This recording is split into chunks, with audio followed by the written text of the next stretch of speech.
Understaffed with troops leaving in droves, the military's recruitment crisis is getting worse. So will a big cash bonus encourage Aussies to take the job no one seems to want?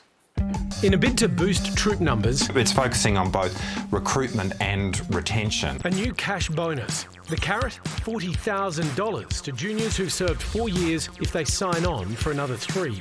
Then, at 7 years, they can grab another 40 grand if they commit to 3 more. It gets into the middle ranks, and that's where we have seen some hollowness in the Defence Force. And it seems to be working. A 2-year trial which offered $50,000 incentives saw an almost 80% uptake. More than 3,100 juniors choosing to stay. We've got to see the average service length increase from around 7 years to an average of 12. Defence acknowledging it needs to nearly double its annual intake over the next decade in the face of unprecedented global instability and rising tensions in the Indo-Pacific. For more than a decade, the ADF has been flailing. The wars in Afghanistan and Iraq fueling a huge turnover that was never replenished. Aussies consistently turning their backs on a career in the armed forces. This is more than just a job. This is an ADF career. Behind the talent drain, the ADF says is a super competitive labour market. Most of them can get paid a lot more doing something outside, particularly if they have technical qualifications. But in a force plagued by scandal, the allegations, which are the subject of the Brereton report, are arguably the most serious allegations of Australian war crimes in our history. Battling a toxic culture and suicide crisis. There are problems in the barracks, there are problems with the disciplinary system, there are problems with the chain of command. We are already undertaking work in that regard. Is a cash bonus enough to fix the force's shortfall? Tasmanian Senator Jacqui Lambie joins us now. Senator, the government wants to woo people in with more cash. Do you think that is going to work? You know, I think what they want to do is they've tried to woo people with cash. That's for the ones that have done 4 years to keep them on. But what they forgot, and which was a real slap in the face for them, which was the backbone of our military, which is your corporals and your sergeants. So they expected them to mentor the new ones that got the bonus, and they didn't get any bonus at all. I mean, that was his first mistake. His second mistake is this.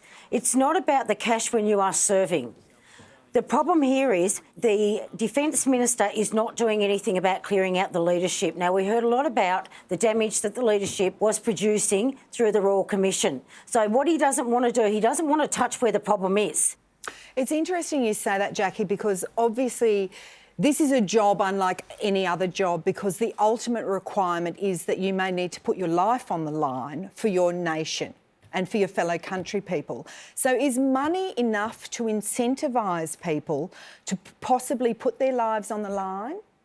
The way you get people to join is by us going out there saying we've worn that uniform or wearing that uniform, saying this is really great in here, the leadership is great, this is a great job to be in. It's not the money that entices people in. It's got to do with the leadership and how well it's functioning.